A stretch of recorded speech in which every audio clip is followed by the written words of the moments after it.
Screen share.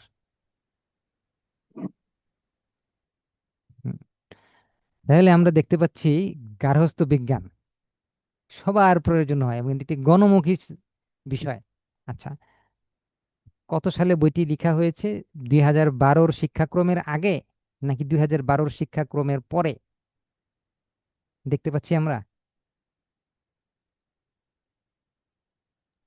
দুই হাজার পরে তেরো স্যার, দুই হাজার 13 সালে। তেরো সালে। আচ্ছা, আপনাদের জানার জন্য বলছি, 5-6 বছর পর পর বা 10 বছর পর পর বই পুরো সংস্করণ হয়, আমূল পরিবর্তন হয়। আর এছাড়া পুনর্মুদ্রণ হয় বা আহ, অল্প বিস্তর কারেকশন হয় বইয়ের মধ্যে, কিন্তু আমূল পরিবর্তন হয় 10 বছর 12 বছর পর পর। আচ্ছা, ঠিক আছে। তাহলে আমরা এই বইয়ের একটি অধ্যায় ওপেন করলাম, ক বিভাগ, গৃহ ব্যবস্থাপনা, গৃহ সম্পদ। আচ্ছা, প্রথম অধ্যায়, এই যে লেখা আছে এই বিভাগ শেষে,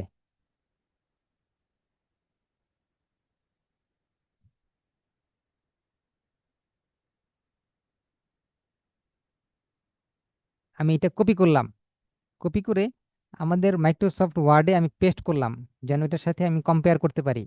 তাহলে আমাদের উদ্দেশ্য কি, শিখন ফলের মধ্যে, সেই শিখন ফলের মধ্যে সব রকমের ক্রিয়াপদ আছে কিনা আমরা সেটা দেখব। আচ্ছা, ক্রিয়াপদ বা ভার্ব আছে কিনা আমরা সেটা দেখব। এই বিভাগ শেষে আমি এটাকে একটু আউটলাইন বা একটা বর্ডার দেই, তাহলে আপনাদের বুঝতে সুবিধা হবে। চিকন বর্ডার দেই। আচ্ছা, হ্যাঁ, এই বিভাগ শেষে, এই বিভাগ মানে কি, এই অধ্যায় শেষে গৃহ সম্পদের সুষ্ঠু ব্যবহারের ধারণা ব্যাখ্যা করতে পারবো।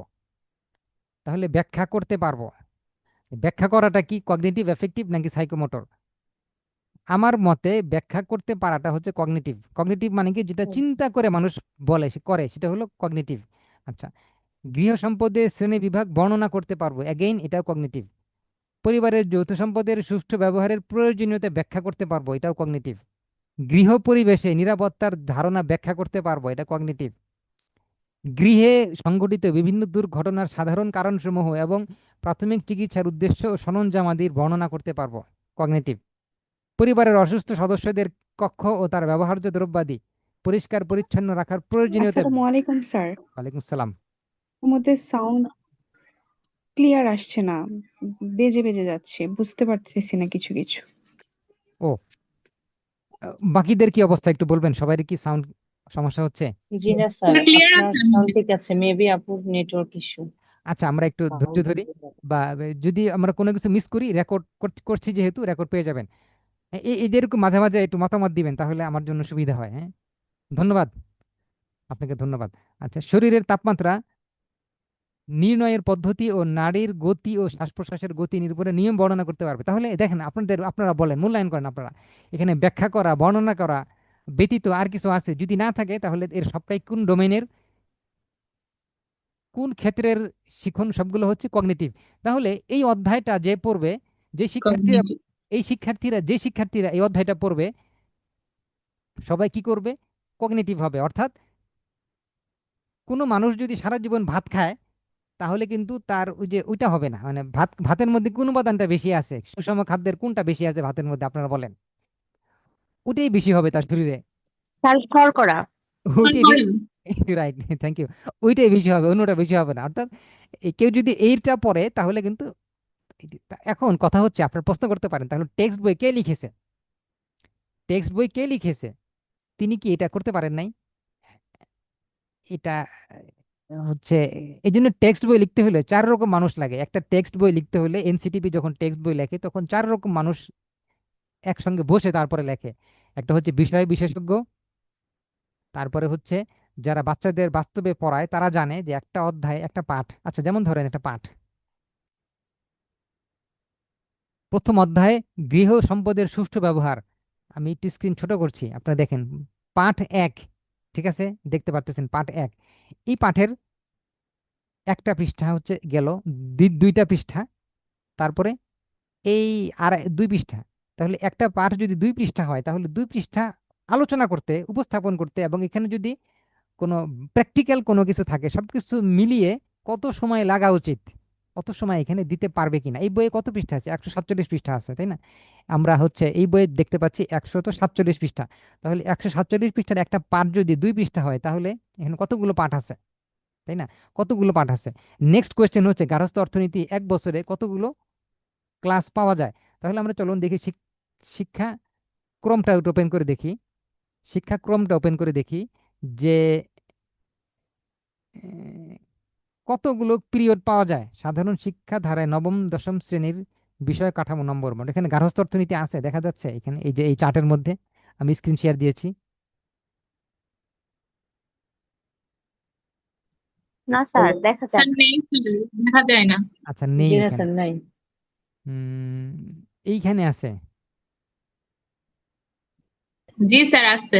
জি স্যার, আছে নিচে, নিচের নি- কলামটায়। বিজ্ঞান শাখার ঐচ্ছিক বিষয় এখানে আছে স্যার, আর ব্যবসা শিক্ষার ঐচ্ছিক বিষয় আছে। আচ্ছা আচ্ছা, এখানে গার্হস্থ্য অর্থনীতির কতগুলো ক্লাস বছরে? 96টি ক্লাস। 96টি। জি স্যার। তাহলে 96টি ক্লাস হলে এই, ধরেন 80টা পাঠ আছে কিনা এই বইতে, সেটা হলো বিষয়, তাই না? এই জন্য কি করতে হয়, কারিকুলামে তার জানা থাকতে হবে যে আমার কারিকুলাম কতগুলো ক্লাস নিতে বলেছে, আমি কতগুলো পাঠ রাখবো, এক একটি পাঠে আমি 40 মিনিট 50 মিনিটের মধ্যে একটি পাঠ শেষ করতে হলে কি পরিমাণ জিনিস থাকবে, কগনিটিভ অ্যাফেক্টিভ সাইকোমোটর ডোমেনের এই শিখন ফলগুলো কিভাবে আমি সুষমভাবে উপস্থাপন করতে পারি। মানে ভেরি ভেরি কমপ্লেক্স, কিন্তু এটা কিন্তু গল্পের বই লেখার মতো না। একটা পাঠ্য বই লেখা আর গল্পের বই লেখা কিন্তু একরকম বিষয় না, তাই না?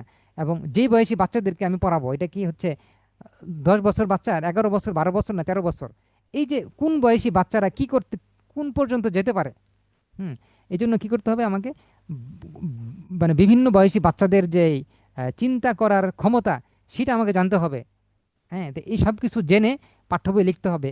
অনুরূপভাবে যে শিক্ষক ক্লাসে পাঠদান করবে তারও কিন্তু বিষয়গুলো জানতে হবে, যে একটি পাঠকে তিনি প্রসেস করে কিভাবে উপস্থাপন করবেন, কোন কৌশলে উপস্থাপন করবেন যেন বাচ্চারা সুষম সব কিছু পেয়ে যায়, তাই না? তাহলে দেখেন তো, একজন শিক্ষক কিন্তু একজন বিজ্ঞানী বটে, কোনো না কোনোভাবে একজন বিজ্ঞানীও বটে তিনি।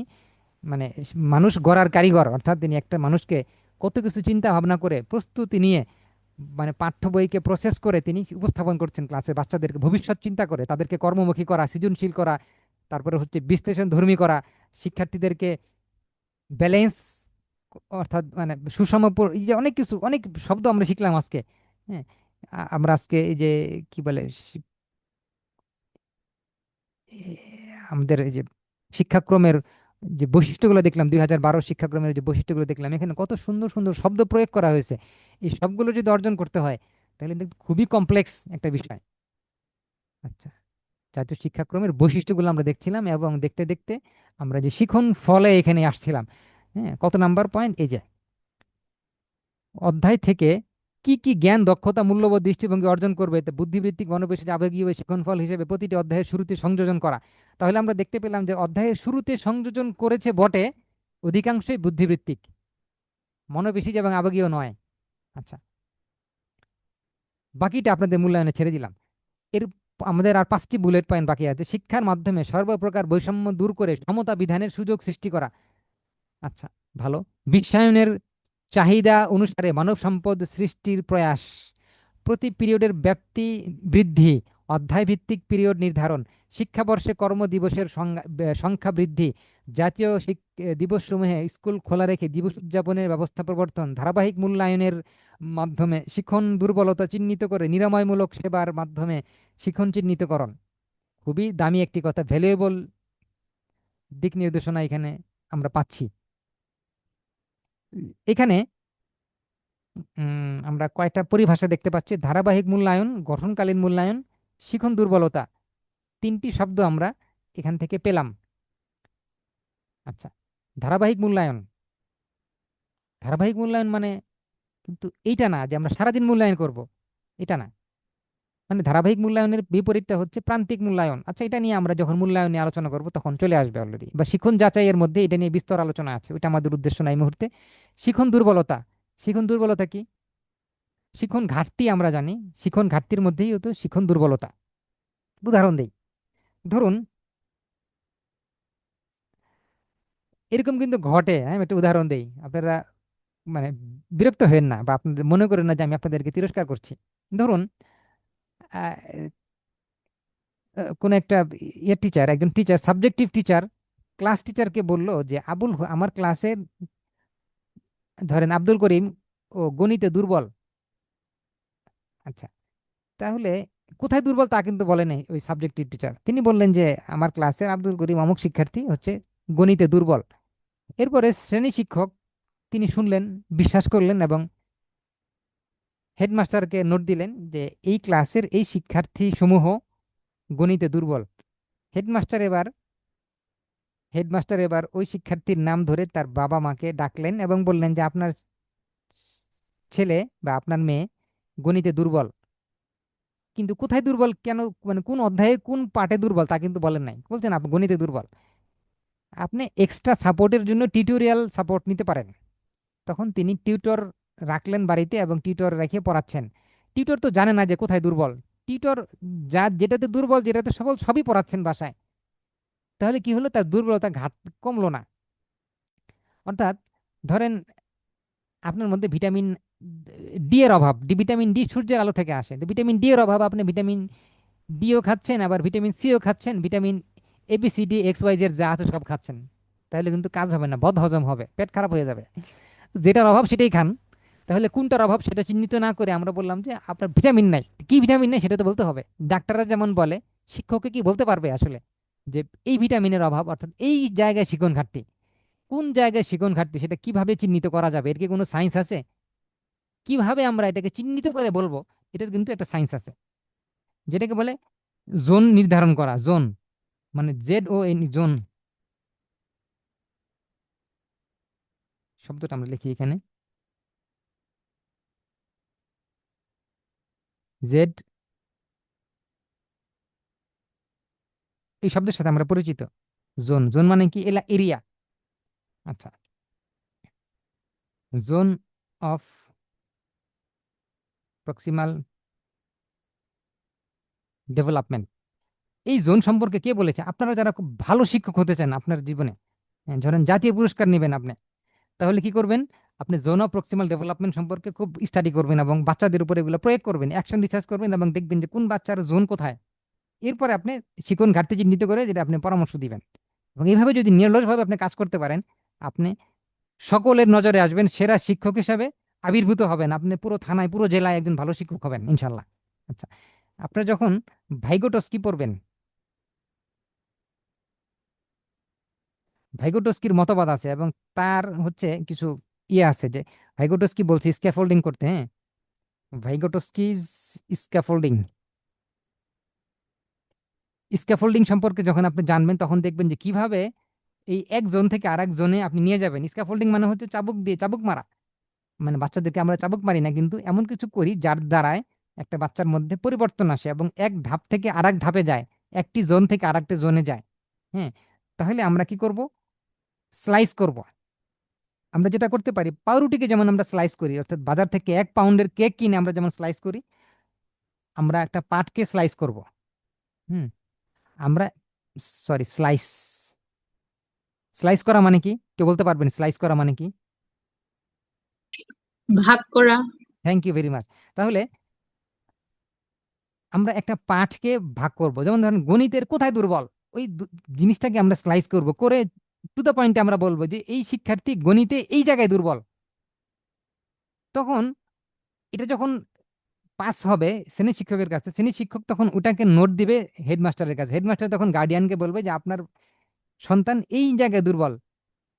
তখন টিউটর ঠিক ওই জায়গাতে সমাধান করবে, তা না করে আপনারা বলেন তো, আপনারা যারা হোম টিউটর হিসেবে বিভিন্ন বাচ্চাদেরকে এক্সট্রা সাপোর্ট দিচ্ছেন, হ্যাঁ, কখনো কি এমন হয়েছে যে ওই শিক্ষার্থীর স্কুল টিচার আপনাদের হোম টিউটরের উদ্দেশ্যে চিঠি লিখেছে যে জনাব হোম টিউটর, আমরা ক্লাসে যা পারার, মানে যা পড়ানোর পড়িয়েছি, আপনি দয়া করে এই এই বিষয়গুলো পড়ান, এক্সট্রা সাপোর্ট দেওয়ার ক্ষেত্রে আপনি এই এই বিষয়গুলোতে সাপোর্ট দেন, বাকিগুলো আমরা পড়াচ্ছি, এমন কোনো চিঠি আপনি পেয়েছেন কোনো দিন, যারা আপনারা হোম টিউটর হিসেবে সাপোর্ট দিচ্ছেন, এক্সট্রা কেয়ার করছেন বাচ্চাদের?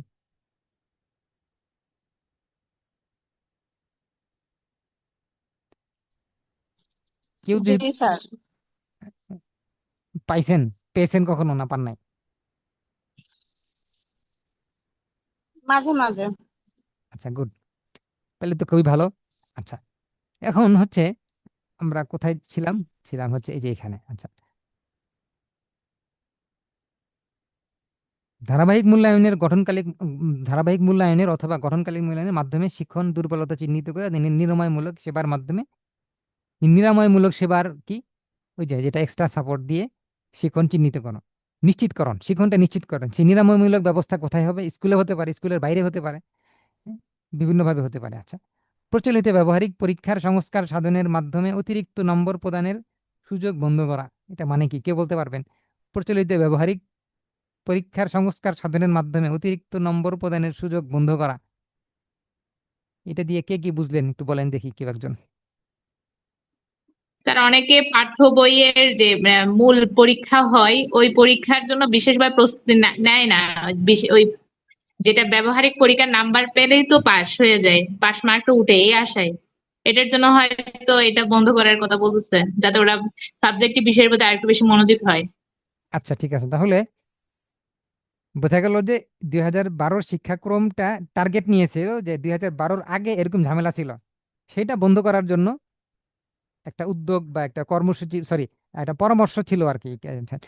লাস্ট, সবার শেষে হচ্ছে সামষ্টিক মূল্যায়ন, সাময়িক পরীক্ষা, পাবলিক পরীক্ষা পদ্ধতির সংস্কার করতে হবে। তাহলে এটা পরে আপনাদের কাছে কার কেমন লাগলো? 2012 শিক্ষাক্রমের যে বৈশিষ্ট্য, এগুলো দিয়ে কি আসলে আমাদের দেশের উন্নয়ন, শিক্ষা ব্যবস্থার উন্নয়ন করা? আমার কাছে মনে হচ্ছে পসিবল, এবং এগুলো খুবই চমৎকার বৈশিষ্ট্য, বাস্তবায়ন করতে পারলে খুবই ভালো হয়। আপনারা কে কি বুঝলেন, কার কাছে কেমন লাগলো একটু বলেন। জি স্যার, আপনার সাথে সহমত। জি স্যার।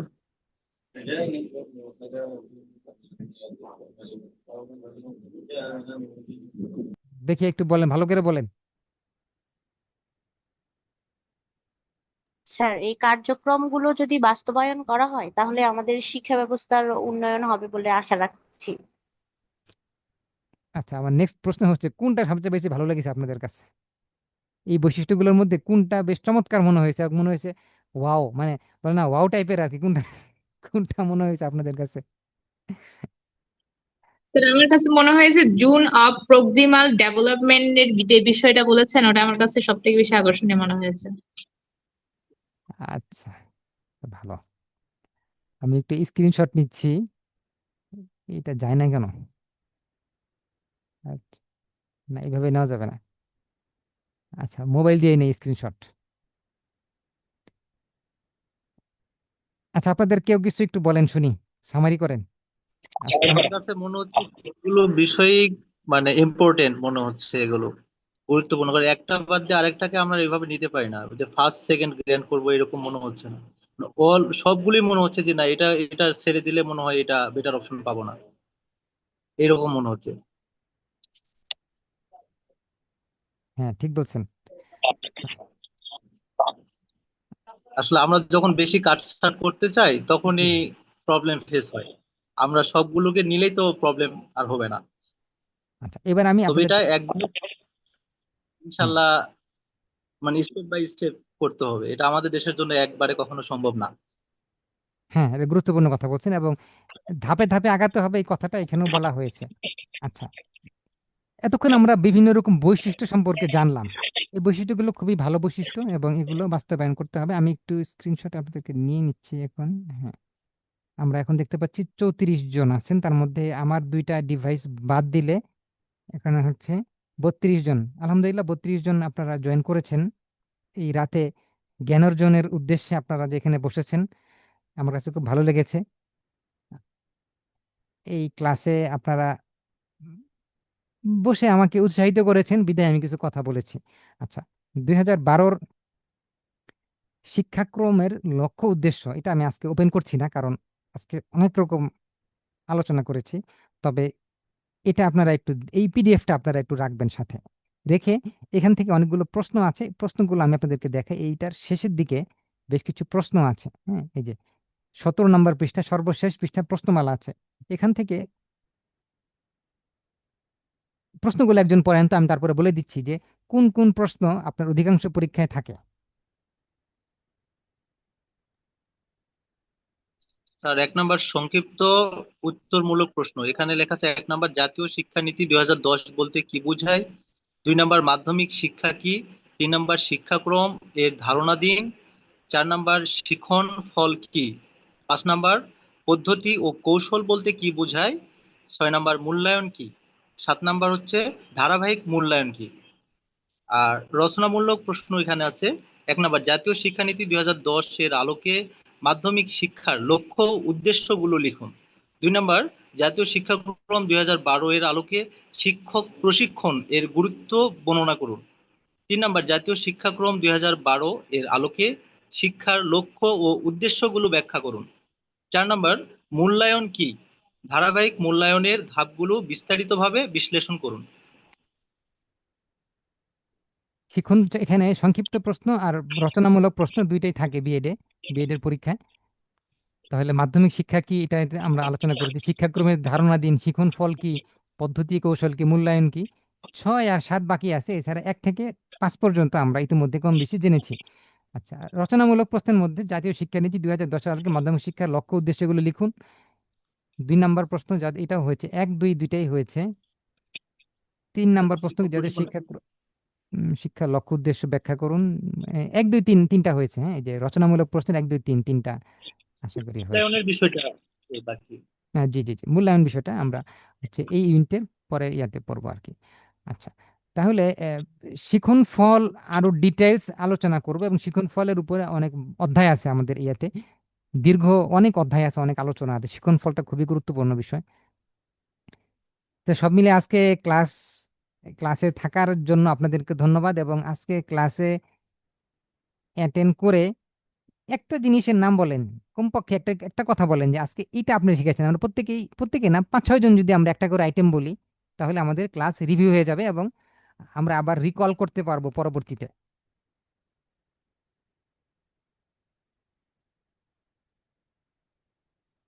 বলেন দেখি যে আজকের ক্লাসের মধ্যে এই শব্দ, এই পরিভাষা বা এই জিনিসটা আমার কাছে ভালো লেগেছে। একটা একটা কিছু বলেন, জাস্ট বলে ক্লাস শেষ করে দেবো।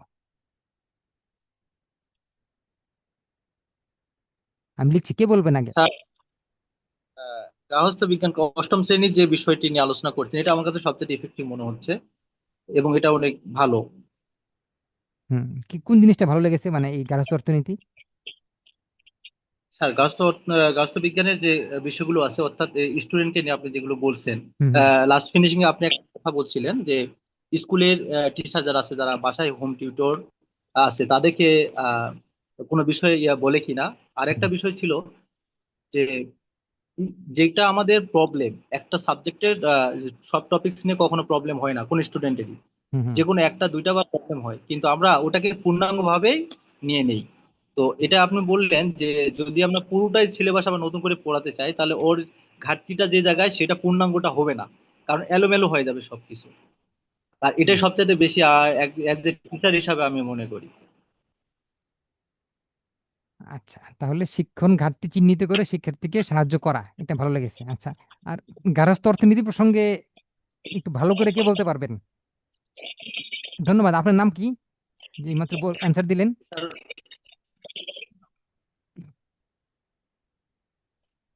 হ্যাঁ, এইমাত্র যে অ্যান্সার দিলেন তার নাম কি? আমি তো মোহাম্মদ ফরিদুল ইসলাম। ফরিদুল ইসলাম। জি, ফরিদুল ইসলাম, আপনাকে ধন্যবাদ সুন্দরভাবে বলার জন্য। অন্য আরেকজন বলেন, গার্হস্থ্য অর্থনীতির কোন জিনিসটা আপনার একটু বলতে পারবেন? আরেকজন বলেন যে,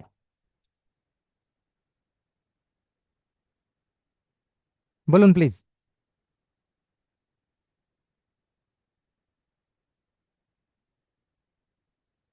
আচ্ছা, আমরা একটু রিভিউ করছি। আজকের সেশনের কোন জিনিসটা আপনার কাছে ভালো লেগেছে একটু মাইক্রোফোন অন করে বলেন, আমরা ক্লাস শেষ করে দেবো এখন। যে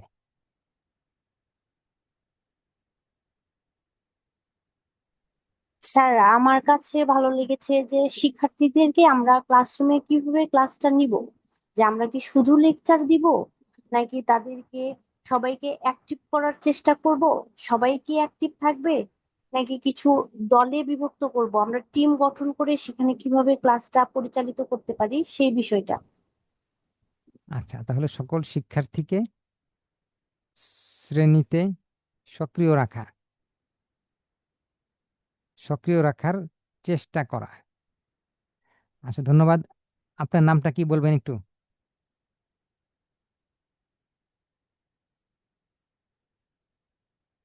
নিজের নামটা বলি।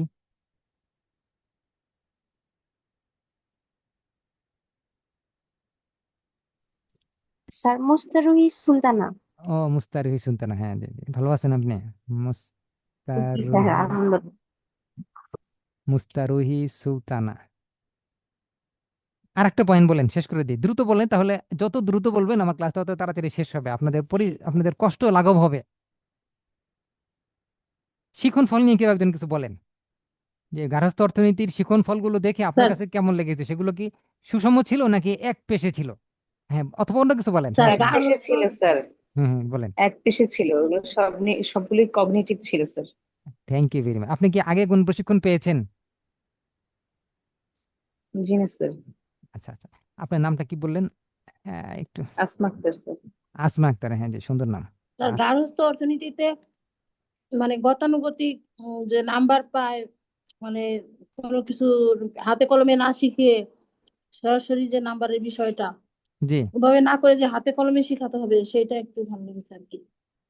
যে প্র্যাকটিক্যালি কিছু সরাসরি আচ্ছা, স্লাইডিং বা কোনো কিছু ব্যবহারে সরাসরি। আমরা তো দেখলাম যে শুধুমাত্র গার্হস্থ্য অর্থনীতির বইটা ওপেন করে দেখলাম, তাহলে কি অন্য বিষয়গুলো কি ভালো? এবার আপনাদেরকে আমি একটা কাজ দিচ্ছি। আপনার হাতের কাছে যে টেক্সট বইটি আছে, ষষ্ঠ থেকে দশম শ্রেণী পর্যন্ত, এই টেক্সট বইয়ের অধ্যায় খুলে শিক্ষণফল আপনি এবার নিজে পর্যালোচনা করেন, যে এই শিক্ষণফলগুলো কি শুধু কগনিটিভ নাকি। এটা কিভাবে বুঝবেন? আপনার মানে ক্রিয়াপদ দেখে বুঝতে পারবেন, ক্রিয়াপদ অর্থাৎ ভার্ব দেখে শিক্ষণফলের বাক্যটার মধ্যে যে ভার্বটা ব্যবহার করা হয়েছে দেখবেন যে বর্ণনা করতে পারবে, লিখতে পারবে, বলতে পারবে। এগুলো দেখলে বুঝতে পারবেন যেগুলো সব কগনিটিভ। হ্যাঁ, আমাকে একটু গ্রুপে একটু জানাবেন যে আমি দেখেছি শিক্ষণফলগুলো আসলে সব এরকম। তো সবাইকে অসংখ্য ধন্যবাদ সক্রিয় অংশগ্রহণ করার জন্য। হ্যাঁ, এই রাতে সময় দেওয়ার জন্য ধন্যবাদ। অনেক সময় নিলাম ক্লাস। আসসালামু আলাইকুম রহমতুল্লাহ বারাকাতু। আসসালামু আলাইকুম স্যার। আসসালামু আলাইকুম। ওয়ালাইকুম আসসালাম।